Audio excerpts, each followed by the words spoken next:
नमस्कार, आप देख रहे हैं विंध्य भारत और आपके साथ मैं हूं अजिता।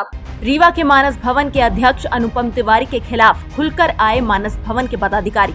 पत्रकार वार्ता आयोजित की। वित्तीय अनियमितता, पिछला चुनाव भ्रष्टाचार करके जीतने जैसे सनसनीखेज आरोप वर्तमान सचिव वीरेंद्र सिंह ने लगाए।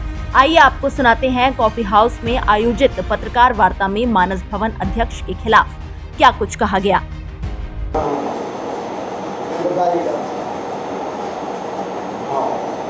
रीवा मानस भवन जब से अनुपम तिवारी जी अध्यक्ष बने उसके बाद लगातार मानस मंडल में भ्रष्टाचार शुरू किया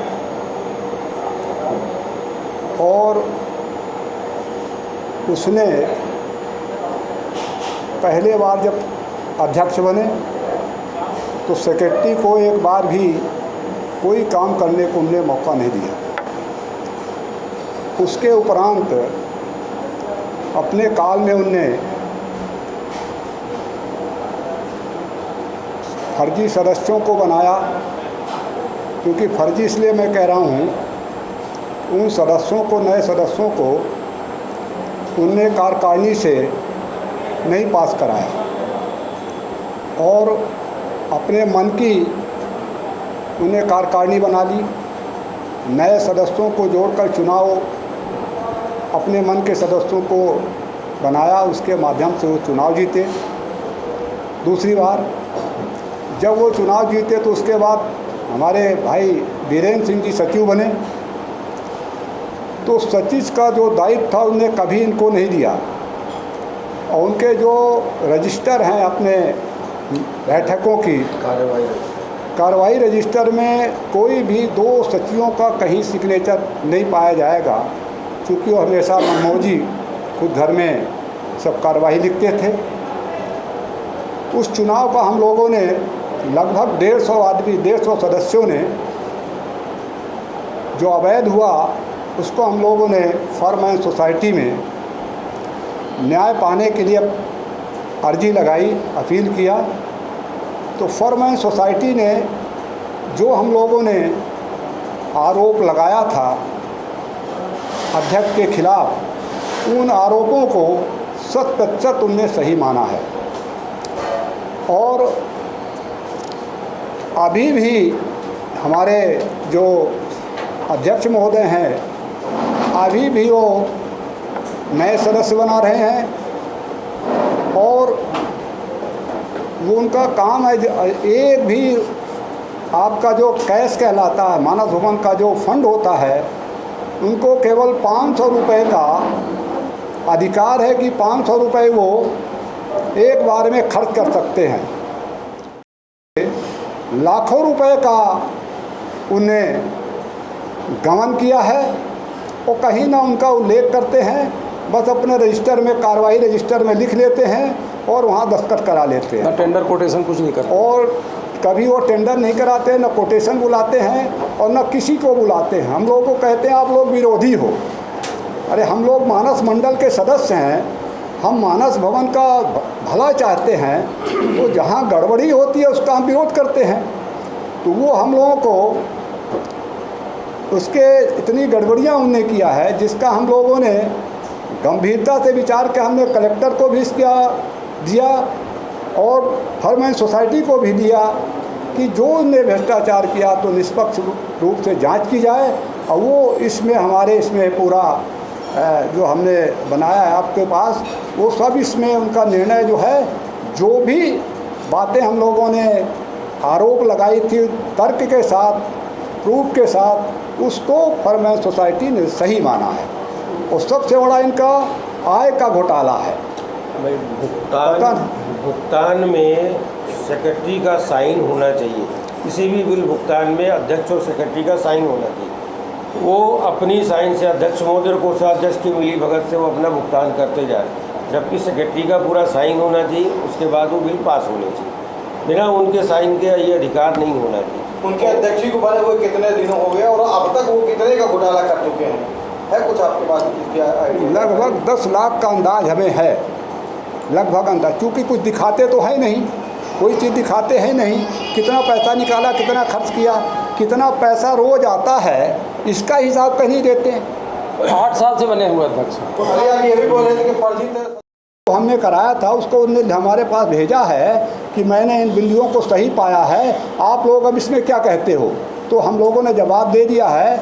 आज उसका 18 तारीख लास्ट डेट था जवाब देने का, आज 19 हो गई, तो 1 महीने हो गए, 1 महीने का समय हुआ था।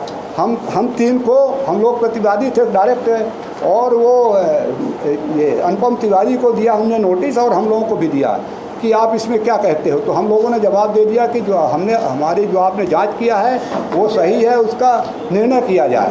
मतलब वो फिर से अध्यक्ष पद फिर चुने जाएंगे फिर से? हाँ, लिख के दिया उन्हें, फिर चुनाव तैयारी में है। 100 सदस्य नए बना रहे हैं वो। अगर कोई दूसरा सामान्य व्यक्ति मांगने जाता है तो उसको फॉर्म ही नहीं देते। और जो सदस्य बन गए अब उनका क्या होगा? उनका सदस्य का जब गलत है तो उनको निकाला जाएगा, कोई भी होगा। निरस्त किया जाए, और उसको जो है निरस्त होना चाहिए, उसका मतलब इस तरह से होना नहीं चाहिए। तो उनके हिटलर साहब आचरण की दूसरे हिटलर साहब है, बिल्कुल ठीक बोल रहे हैं आप। वीरेंद्र सिंह जी के हक की और उनके हिटलर शाही आचरण की 2 तरह की राजनीति तय किया जाए। इनको ये सेक्रेटरी हैं हमारे मानस भवन के, आज तक इनको कोई रिकॉर्ड में दस्तखत करने के लिए, कोई काम करने के लिए नहीं दिया। और इतना बड़ा आतंकवाद क्या कहलाएगा जो सेक्रेटरी को नहीं मानता। आज नहीं, पहली बार भी ऐसा किया था, इस बार दूसरी बार भी उसने ऐसे कहा। की हटाने अध्यक्ष को हटाने की बात हो रही कि अध्यक्ष भ्रष्टाचार कर रहे हैं तो उनको हटाया जाए। और चाहते हैं कि अध्यक्ष को हटाया जाए। 150 लोगों को हमने दस्तखत करा के दिया था लगभग। 150 लोगों ने दिया। यहाँ पर तो मौजूद नहीं है, कभी को मौजूद होना।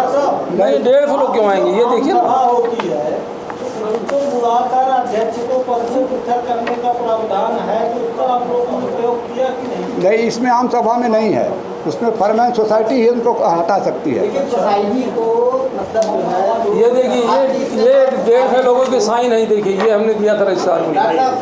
सोसाइटी को हर तीसरे वर्ष ऑडिट रिपोर्ट सौंपना, ऑडिट करा के रिपोर्ट सौंपना, अगर नहीं सौंप रहे हैं तो हमने कहा, नहीं माना, उन्हें चुनाव करा लिया।